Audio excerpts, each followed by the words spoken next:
Today, we're embarking on a really fascinating journey. The incredible transformation of Lindsay Lohan. Mm-hmm. But, this isn't just about a celebrity comeback. We're looking at it as a living, breathing case study in what we call identity alchemy. Yeah, and the power of conscious manifestation. It's quite something. Exactly. Our mission here is to unpack how her entire life story, from being a child star right up to today, doesn't just mirror these powerful manifestation principles like the law of assumption, Right. but actually demonstrates them in action, and hopefully reveals some deep insights into how our inner world really does sculpt our outer reality. And that's precisely what we're aiming for. We've really dug into a lot of sources, candid interviews, deep profiles, teachings on conscious creation. Oh, good stuff. Right, to understand not just what happened with Lindsay, but the how and the why. Connecting the dots, pulling out the unique insights her very public life offers, and exploring what it means for anyone interested in personal growth and, well, consciously creating their life. Yeah, okay, let's trace this right back to the beginning now.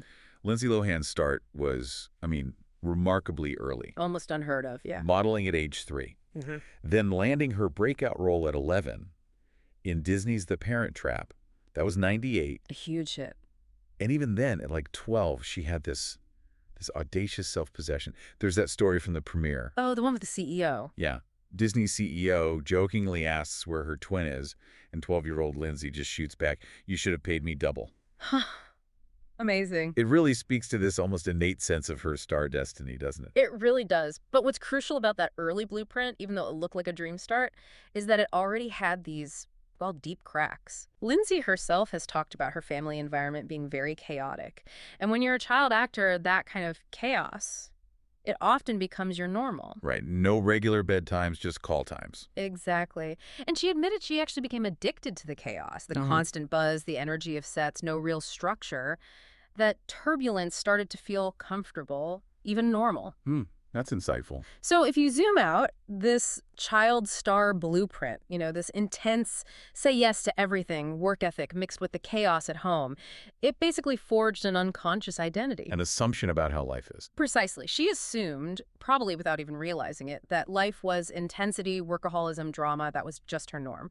And that assumption laid the groundwork for, well, everything that followed. And what followed was huge. The Superstardom era after Mean Girls in 2004, she was the Hollywood it girl. Undeniably. Commanding up to $7 million a film. As a teenager. Incredible sums of money. And the schedule was just mind-boggling. Within just 2 years, she did 4 massive movies up to back. Freaky Friday, Confessions, Mean Girls, Herbie. Yeah, plus 2 pop albums, hosting award shows, multiple SNL spots. All at the same time, basically. She even talked about recording an album in her trailer on the Herbie set while promoting another movie. It got so extreme she ended up with a kidney infection. Yeah. Just pure exhaustion. And this really brings us to that critical point, the shadow side of that manifested dream life. Right. Because with all that money and, frankly, very little parental supervision in L.A., young Lindsay admitted making poor decisions, falling into temptation. She mentioned drinking was easy. Yeah, working intensely at 16, 17, she said going out and drinking was an easy thing to do. And this is where you see something like the law of attraction playing out in a complex way. Not just think positive thoughts. Not at all. Her assumptions about fame and work definitely kept her hustling, achieving incredible things. But those unaddressed insecurities, that comfort level with chaos, they were unconsciously attracting negative influences too. So success on one hand, trouble brewing on the other. Exactly. Her massive success just completely outpaced any chance for personal grounding. And, living your dreams sustainably, that needs alignment. Mind, body, spirit. Which she didn't really have that. Profoundly absent, yeah. Which, looking back, almost inevitably set the stage for a crash. And that crash became incredibly public and pretty brutal. The flip side of that fame was the relentless media scrutiny. Oh, the paparazzi era, mid-2000s. She became total tabloid fodder, hounded every single night. She later said how frustrated she was that the circus overshadowed her work. Wishing it didn't happen. Yeah, saying it took on a life of its own, the whole paparazzi curse. And from a manifestation perspective, this is so powerful. That paparazzi curse was essentially the energetic shadow of her ungrounded fame. A feedback loop. A really vicious feedback loop. The more inner turmoil, the more the press swarmed. She said she didn't know what else to do in LA but go out, Which meant cameras everywhere. making it difficult, as she put it. So the lenses weren't just documenting her inner chaos. In a way, they seemed to be actualizing it into headlines. It's a prime example of the external world mirroring your internal state. Wow. It even manifested physically, right? Multiple car accidents involving paparazzi chases, crumpled cars, injured people. Her public image became this undeniable reflection of inner instability. So it makes sense she later said she hates being the poster child for child star gone wrong. Absolutely. But acknowledging that shadow, realizing she was, in a sense, drawing that reality to her, that was a crucial, painful first step toward healing, toward changing that reflection. And that reflection got very dark before it changed. She hit rock bottom, really, between about 2006 and 2012. A really tough period. Multiple DUIs, car crashes, theft allegations, probation violations, jail stints. I think 6 rehab stays in total. 6, yeah. The girl who had it all was now symbolized by like a scram ankle bracelet and those tearful court appearances. It was incredibly public and painful. But the real breakthrough started within that darkness, when she finally broke through the denial. Admitting the problem. Exactly. That raw interview with Oprah after her 6th rehab stint, she just said it plainly, yeah, I'm an addict. But the deeper insight, I think, was when Oprah suggested she was addicted to chaos, and Lindsay enthusiastically agrees, confessing that all that drama had become comfortable. That's huge self-awareness. It is. It connects right back to that initial blueprint. And spiritually speaking, this was her dark night of the soul. Breaking down to breakthrough. You really do have to sometimes. The public breakdowns stripped away everything, illusions, external validation.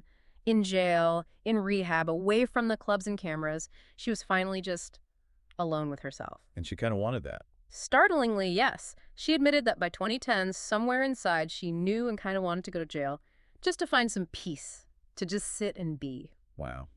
Just for stillness. In those forced moments of stillness, the seeds of real transformation were planted. She came out of rehab in 2013 with this quiet resolve, telling Oprah, I've lived so many lives in one lifetime. It's just not interesting to me anymore. A real turning point. So from those ashes, a new chapter started. She began consciously seeking healing. Mid-2010s, yeah. An active quest for her spiritual self, diving into self-help, meditation, studying different religions. She mentioned studying the Quran. She did. She found a lot of solace and peace studying the Quran and Islam. She spoke about being drawn to the practices and wisdom even if she didn't formally convert.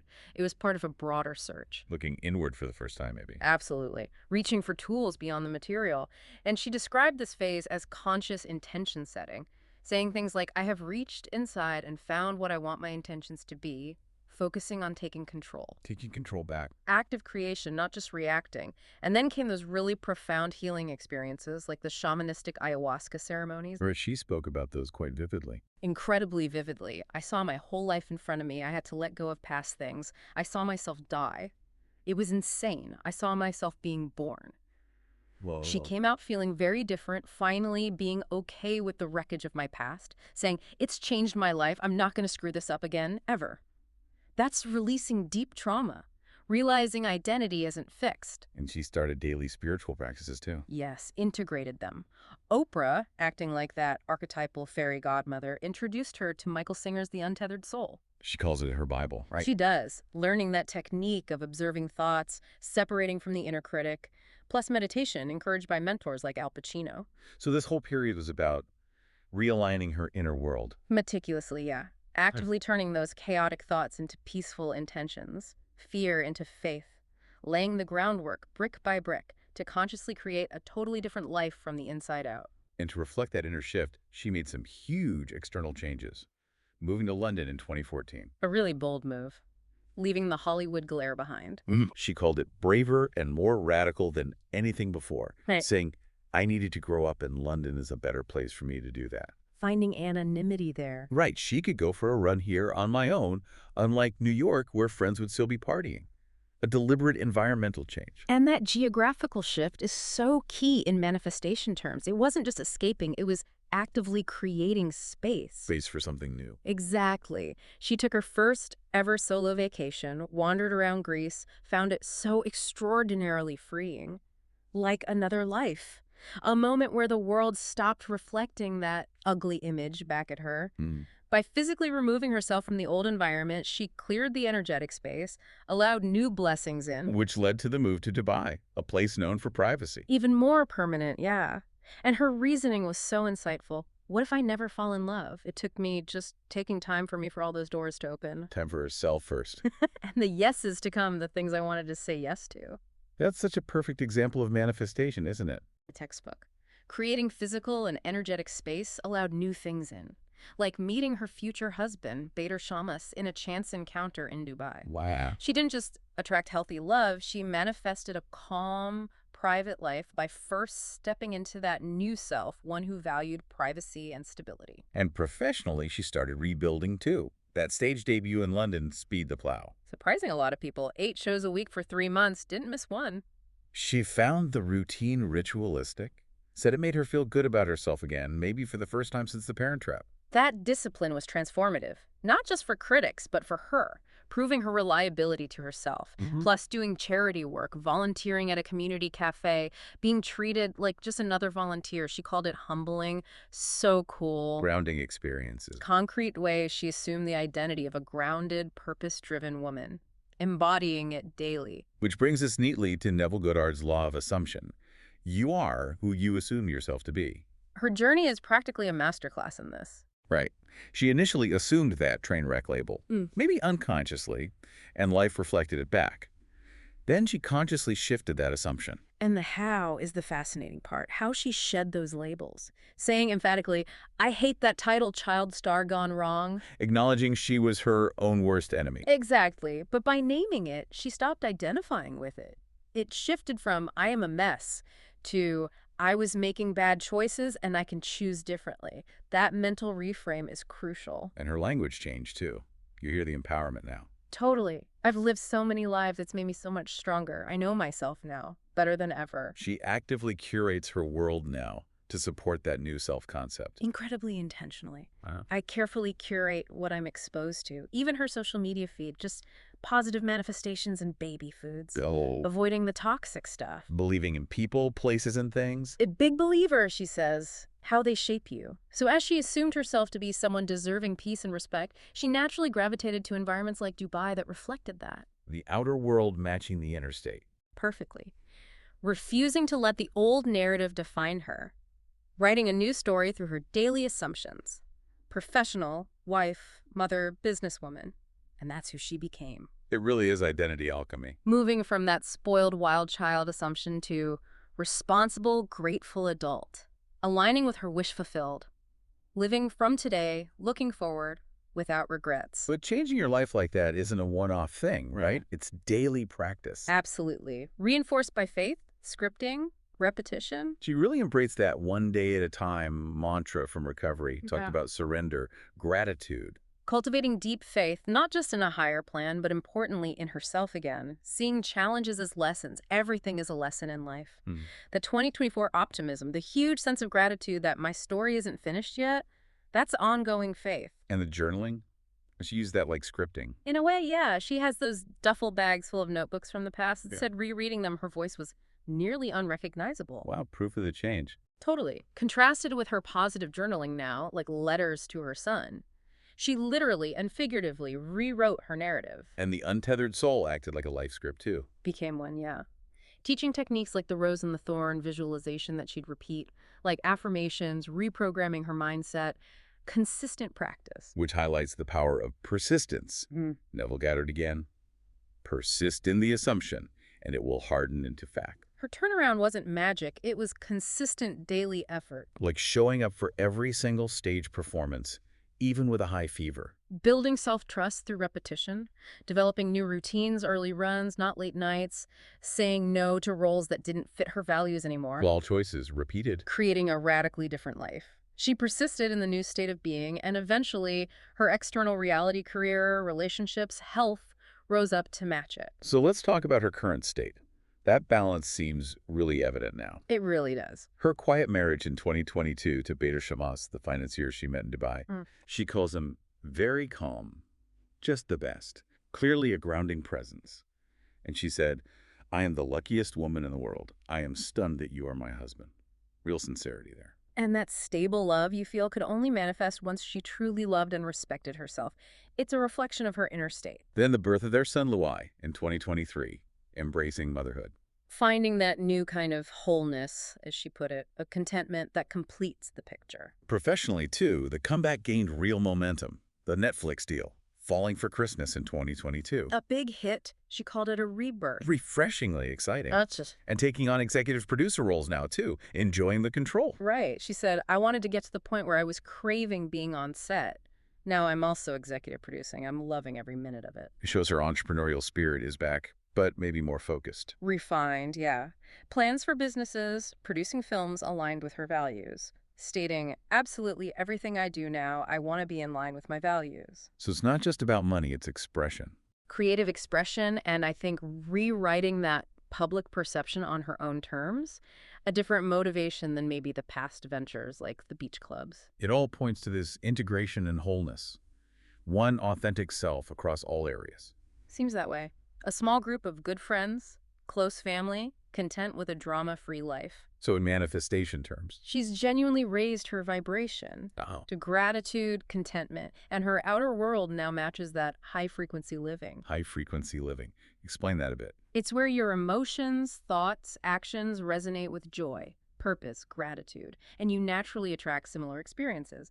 By aligning love, business, personal wholeness, she found harmony. It proves you can manifest a whole life by doing that inner work. It's just such a powerful example of that idea that every breakdown can hide a breakthrough. Absolutely. Her lowest points became the fertile ground for growth. She consciously turned pain into power. Deliberately saying, everything that has happened I've learned from and I'm grateful for that. That mindset is the breakthrough. Seeing challenges as lessons. DUIs pushed her to sobriety.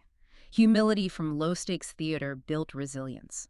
The wreckage wasn't the end. It was the raw material for building something stronger. The Phoenix archetype. Burning down and rising again. Perfectly embodies it. She even used the language of rebirth for acting again, and that ayahuasca vision. Saw myself die. Saw myself being born. A powerful metaphor for shedding the old self completely. So each death, the party girl, toxic friends, old career path made space. Made space for rebirth. As a credible stage actress, a private citizen, into sobriety. And the 2022-23 comeback feels like that final public phoenix moment. Proof you can transmute a painful past into wisdom and success. And what's really striking now is she's authoring her own story. Taking back the narrative. For years, tabloids wrote it, now she does, choosing when and how to engage. Hence holding off on the memoir. My story isn't finished yet. Exactly. It's that breakthrough mindset, not defined by the past, focused on evolution. Future challenges aren't setbacks, they're catalysts. Her story keeps ascending on her terms. And her relationship with fame now seems so intentional. Immensely. Detached from public opinion. I don't really read stuff that comes out. If you immerse yourself in that stuff, you're just going to get lost. That's a strategy, isn't it? Maintaining her frequency. A conscious one. And notice how the public narrative has shifted. More respect now. It mirrors the calm, non-reactive energy she projects. Stability. Exactly. She's sort of forgiven fame, engaging on her terms, not out of neediness, finding it great. She's not gossip fodder anymore. Forgiveness seems huge in this. Forgiving her past self, too. Foundational for raising her vibration. No more grudges, lives without regrets. Speaking of her youth with acceptance, I was a teenager and I was irresponsible. Not blaming, just accepting. And forgiving others, like reframing the dynamic with her parents. Forgiveness isn't just dropping baggage, it's rewriting your relationship to the past, energetically shifting. No longer a victim. Precisely, and her language reflects it. Grateful, thankful, blessed, happy. That emotional alchemy, turning bitterness into forgiveness, was vital. Which all leads back to this high-frequency living. Actively cultivating it.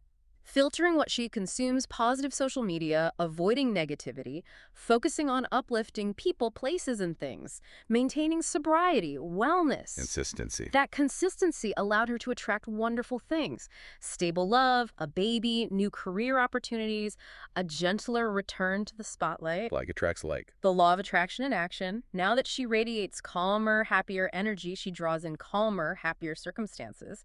Even her interest in service, charity work, elevates that vibration further.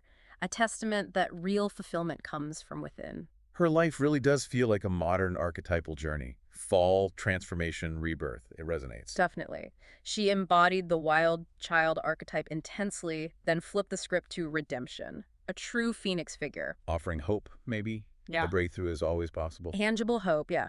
No matter how messy the past, she connects to contemporaries like Brittany, Paris, reclaiming their narratives. That divine, messy femme archetype, showing healing can happen even in the public eye. And she's become this accidental manifestation mentor, hasn't she? A living case study in Godard's ideas. Unconsciously assuming old identities, then consciously assuming new ones, and watching reality shift. It's so symbolic she's doing the Freaky Friday sequel now. With a wiser grown Lohan. Art imitating a transformed life. So as an archetype, what does she represent? Powerfully, that identity is not fixed. It is an ever-evolving assumption. Her journey is a mirror for anyone feeling defined by their past, showing you can rewrite your story. So listening to all this, it really makes you think, doesn't it? Mm. We invite you, as you reflect on Lindsay's journey, to ask yourself, who do you assume you are right now? And how is that assumption shaping your life? Remember Lindsay's words, "My story isn't finished yet." It speaks to the power of patience, evolution, and that incredible alchemy of identity. And maybe a final thought to ponder. If our outer world truly mirrors our inner state, and Lindsay's radical transformation shows the power of consciously shifting that inner state, then what small inner shift might you choose to make today to begin alchemizing your own reality? Thank you for joining us on this deep dive. We hope you carry these insights into your own ongoing journey of personal evolution.